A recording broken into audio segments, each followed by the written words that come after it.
எல்லாருக்கும் வணக்கம். Welcome back to Jas Tamil YouTuber.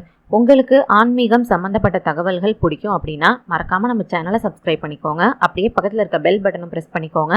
இன்னைக்கு இந்த பதிவில் நம்ம பார்க்க போறது, நம்ம வீட்டில் லக்ஷ்மி கடாட்சம் என்னைக்குமே நிறைஞ்சிருக்கணும், செல்வ வளம் இருந்துகிட்டே இருக்கணும், குடும்பத்துல சண்டை சச்சரவுகள் இருக்கக்கூடாது, கணவன் மனைவிக்கிடையே பிரச்சனையானது வரக்கூடாது அப்படின்னு நினைக்கிறவங்க கண்டிப்பா மகாலட்சுமி வழிபாடு மேற்கொள்றது ரொம்ப நல்லது. நாளைய தினம் பார்த்தீங்கன்னா செவ்வாய்க்கிழமை. அதனால இன்னைக்கு இந்த பதிவுல நம்ம வீட்டில் மகாலட்சுமி கடாட்சம் என்னைக்குமே இருக்கணும் அப்படின்னா அதுக்கு என்னென்ன வழிமுறைகளை நம்ம கடைபிடிக்கணும் அப்படிங்கிறத பத்தி தான் தெரிஞ்சுக்க போறோம். இப்போ வாங்க நம்ம வீடியோக்குள்ள போயிடலாம். செவ்வாய்க்கிழமை வெள்ளிக்கிழமை பார்த்தீங்கன்னா நம்ம வீட்டில் 5 முகம் கொண்ட குத்துவிளக்கு ஏற்றி வழிபாடு செய்கிறது ரொம்ப நல்லது. அது மட்டும் இல்லாமல் நம்ம வீட்டுக்கு வரக்கூடிய சுமங்கலி பெண்களுக்கு மஞ்சள், குங்குமம், தண்ணீர் இதெல்லாம் கொடுக்கணும். பொதுவாகவே நம்ம வீட்டுக்கு யாராவது வராங்க அப்படின்னா அவங்களுக்கு முதல்ல தண்ணீர் கொடுத்துட்டு தான் நம்ம அடுத்தது அவங்க கிட்ட பேசவே ஆரம்பிக்கணும்.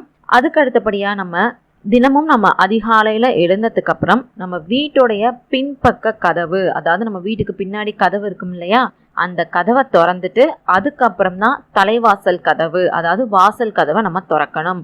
ஒருவேளை நம்ம அப்பார்ட்மெண்ட்ஸில் இருக்கோம், பின்னாடி கதவெல்லாம் கிடையாது அப்படின்னா உங்கள் வீட்டுக்கு பின்னாடி பக்கம் எந்த கதவு, அது ஜன்னலாக கூட இருக்கலாம், முதல்ல அந்த ஜன்னலை திறந்துட்டு அதுக்கப்புறம் உங்களுடைய வாசல் கதவை நீங்கள் திறங்க. அதே மாதிரி நம்ம வீட்டுக்கு வரக்கூடிய சுமங்கலி பெண்களுக்கு மஞ்சள் கிழங்கு கொடுக்கறது ரொம்ப நல்லது.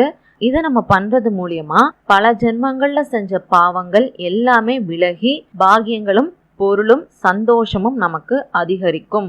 அதே மாதிரி ஒவ்வொரு மாதத்துல வரக்கூடிய பௌர்ணமியிலுமே பார்த்தீங்கன்னா சாயங்கால வேளையில குளிச்சுட்டு சத்யநாராயணரை துளசி, செண்பக மலர்களால் அர்ச்சனை செஞ்சுட்டு பால் பாயசம், கற்கண்டு, பல வகைகள் இது எல்லாத்தையும் வச்சு வணங்கி அதுக்கப்புறம் தான் நம்மளுடைய இரவு உணவை நம்ம எடுத்துக்கணும்.